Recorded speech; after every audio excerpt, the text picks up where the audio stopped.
Chapter 6. Your outer cortex, the shell of your brain that makes you look good. Often, we get stuck between wanting healthy relationships and the rewards of them against wanting to indulge in some destructive habit. Breaking this pattern between two pleasures, two wants that are nearly equally desired by your inner reptilian brain requires an outside force, some external resource. There's a few of them to choose from. The first one is still internal and is built into every healthy human being from before birth, but outside of our instinctive brain. It's the outer layer of our brain, our cortex, especially the front and side areas, known officially as the prefrontal and temporal cortices. This is a very well-developed part of our brain that's somewhat unique to humans, at least in how efficient it is, not so much by size. All of the outer parts of our brain are called the neocortex. Neo for new, because it's relatively new in evolution compared to the incredibly old, probably similar to dinosaurs' midbrains, and the more hormonally and reflexively controlled lower parts of the brain. This neocortex is like having another person inside our head. It's responsible for most of our higher reasoning. It is our conscience, like Jiminy Cricket to Pinocchio.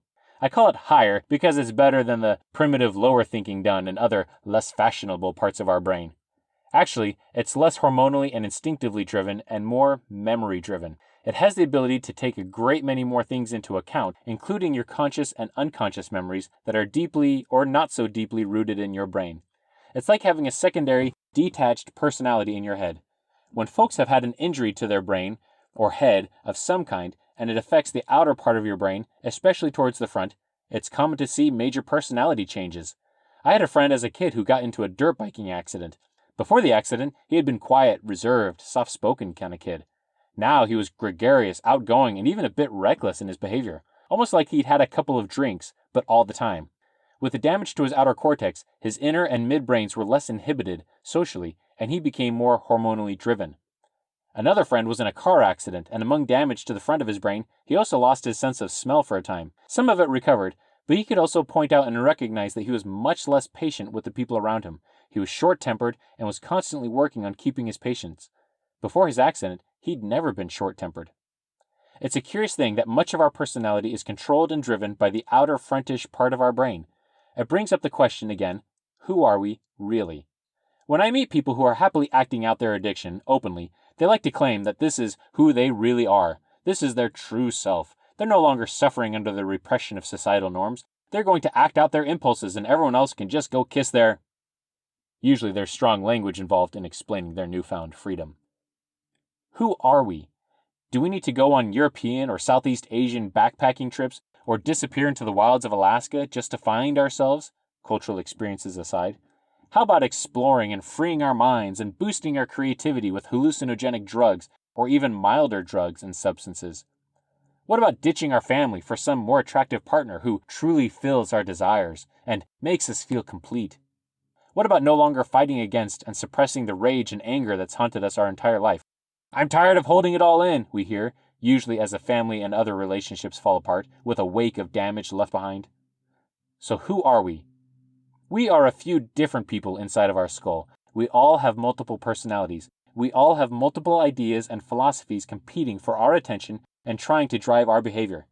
This is because our brain is so large and complex, and each section is trying to make sense of the information it has and tell the rest of your brain what to do, most of it completely unconscious to us. Even within the conscious portions of our brain, we have warring factions and ideologies. We have conservative ideas and liberal ideas competing for our attention. Should I eat that brownie on the table? Yes, because it's so good, and you're hungry, and it's 200 calories?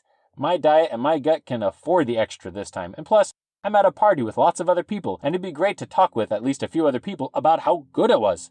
Another part of your brain says, no, because I'm trying to lose weight for that beach vacation coming up. While it's a good brownie and full of sugary sweetness and chocolate, I know it'll give me some heartburn, and it doesn't taste that good to be worth those extra calories.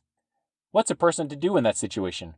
Like Democrats and Republicans fighting with each other inside your mind about whether the indulgence is good or not. And most of this happens unconsciously and automatically, faster than we can blip. Whichever side we've given more attention to in the recent past is the side that will probably win out, unless we've given too much attention to that side and we're feeling guilty about it and know we need to back off. There's also the conscious and outward aspects of our brain. I've seen some people list as many 6 different personalities residing in our brain, driving our personality. I tend to favor the idea of 3. 1. Who we think we are right now. 2. Who we want to be and are working towards. And 3. Who other people think we are based on our outward actions and words.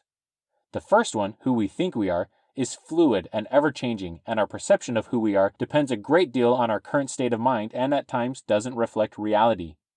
The third one, what other people think we are, is partly in our control and mostly out of our control, so it often doesn't do us too much good worrying about that one, since it's what other people think. The second one, who we are deciding to be or become, is in my opinion the most important. It's the only one that we can actively decide and take action on. It involves a great deal of trial and error, learning and education, and willpower and determination.